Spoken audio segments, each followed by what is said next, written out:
Present by ABS entertainment. स्वभाव अपना विकासशील है, समय के साथ सोच गतिशील है।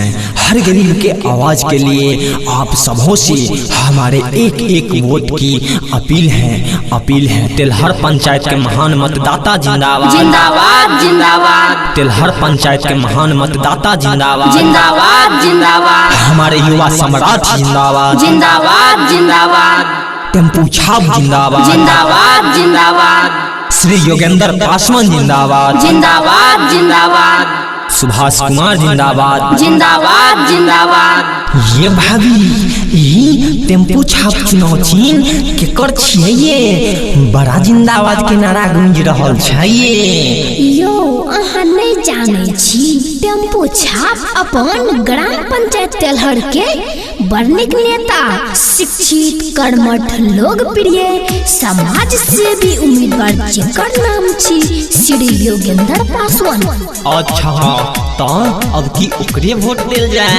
हे माय बहिन दाई सब अब की कोल जोड़ के सबसे विनती करे छी कि उनके वोट दे के अपन श्री योगेंद्र पासवान के भारी से भारी मती से विजय बनाबू और अपन मुखिया बनाबू। स्वर्ग से सुंदर सपना से प्यारा अपना तेलहर अपना चाहे। स्वर्ग से सुंदर सपना से प्यारा अपना तेलहर अपना चाहे। नया सवेरा होतै नया दिन सरारा नया होतै अपना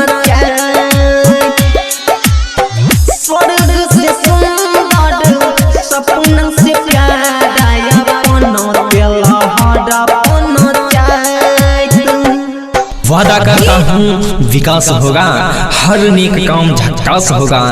वादा करता हूँ विकास होगा, हर नेक काम झक्कास होगा।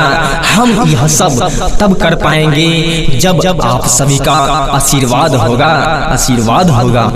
हमारे बड़े बुजुर्ग और नौजवान साथियों, आप सबों से मेरा अपील है कि आप सबका चहेता नेता श्री योगेंद्र पासवान मुखिया पद से खड़ा हुए हैं, जिनका चुनाव चिन्ह है टेम्पू छाप क्रमांक संख्या 4 पर मोहर लगाए और भारी से भारी मतों से विजय बनाए। शिक्षित, कर्मठ, लोकप्रिय, ईमानदार और न्यायप्रिय नेता, सबसे बुजुर्ग समाज सेवी श्री योगेंद्र पासवान मुखिया पद से खड़े हुए हैं। आप सब अपना बहुमूल्य वोट देकर भारी से भारी मतों से विजय बनाए। विकास के नए फूल खिलाकर देख लो, तरक्की के खुशबू बिखार कर देख लो। बहुत देखे हैं अनुभव का झूठा प्रचार, इस बार युवाओं को आवाज लगाकर देख लो। मैं वादों पे नहीं काम पे विश्वास रखता हूँ। मैं वादों पे नहीं काम पे विश्वास रखता हूँ। अमीर हो या गरीब सभी को एक समान विश्वास रखता हूँ। आहु तिलहर पहुना के चाहती कदी हो दिल से सपून कदी हो दिल से सपून। मुखिया पद से योगेंद्र पासवान दीह बहुमूल्य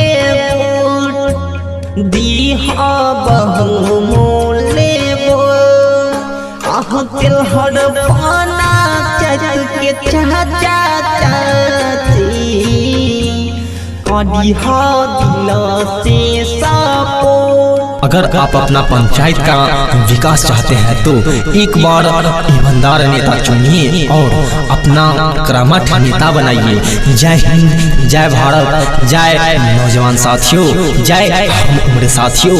ना कोनो भेदभाव ना कोनो विचार होगा, ना कोनो भेदभाव ना कोनो विचार होगा। सबसे सर्वश्रेष्ठ हमारा ग्राम पंचायत तेलहर हमेशा रहेगा। शिक्षित कर्मठ लोकप्रिय ईमानदार और न्यायप्रिय नेता सबसे बुजुर्ग समाज सेवी श्री योगेंद्र पासवान मुखिया पद से खड़े हुए हैं। आप सब अपना बहुमूल्य वोट देकर भारी से भारी मतों से विजय बनाए।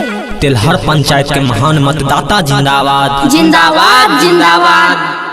तिलहर पंचायत के महान मतदाता जिंदाबाद जिंदाबाद जिंदाबाद। हमारे युवा सम्राट जिंदाबाद जिंदाबाद जिंदाबाद।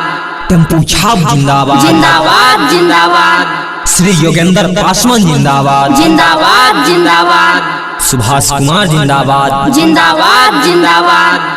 ये भाभी अब की बेर मुखिया श्री योगेंद्र पासवान अपना पंचायत के विकास जरूर करते। हेयो अब की श्री योगेंद्र पासवान सुभाष भैया टेम्पो छाप पर मोहर लगाबू। श्री योगेंद्र पासवान के भारी से भारी मत से विजय बनाबू। ना कौनो भेदभाव ना कौनो मन में विचार, उहे होतै जे चाहतै जनता भगवान। आहो कुल जोड़ी के विनती करै छिया, टेम्पू छाप पर मोहर लगाब, भाटी महती से विजयी बनाब, मुखिया पद से ओकर जिताब, भाटी महती से विजयी बनाब।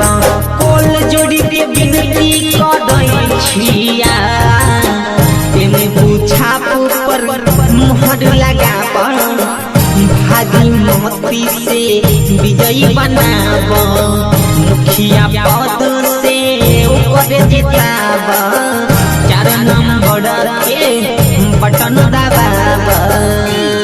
स्वभाव अपना विकासशील है, समय के साथ सोच गतिशील है। हर गरीब के आवाज के लिए आप सबों से हमारे एक एक वोट की अपील है। तिलहर पंचायत के महान मतदाता जिंदाबाद जिंदाबाद जिंदाबाद। तिलहर पंचायत के महान मतदाता जिंदाबाद जिंदाबाद जिंदाबाद। हमारे युवा सम्राट